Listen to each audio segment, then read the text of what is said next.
భోగాలు అనుభవించాల, గుడారంలో బతికాడు. ఏం కర్మయా, చక్కని పక్క భవంతి కట్టుకుని అందులో ఎంజాయ్ చేయొచ్చు కదా, ఈ గుడార బతికేంది అని అడిగితే అబ్రాహాం అన్నాడు, పక్కా బిల్డింగ్ కట్టుకున్నా ఉండను కదరా, నేను కట్టింది బిల్డింగ్ ఉంటుంది, నేను ఉండనుగా, కాబట్టి ఈ లోకం నాకు స్థిరం కాదు, ఈ లోకం నాకు తాత్కాలికం, నేను ఎదురు చూస్తుంది పునాదులు గల పట్టణము అక్కడుంది, దానికోసం చూస్తున్నా, నేను దానికి సిద్ధపడుతున్నా. ఈ లోకాన్ని అనుభవించడం కాదు, ఆ లోకాన్ని సాధించడానికి తిప్పలు పడుతున్నా.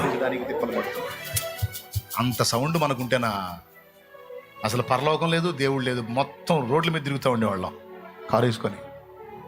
అప్పట్లో గుర్రాలు గాడిదలు కదా, ఆ గుర్రాలు గాడిదలు వేసుకొని తిరుగుతూ ఉండేవాళ్ళం. అసలు దేవుని కూడా పట్టించుకునేవాళ్ళం కాదు.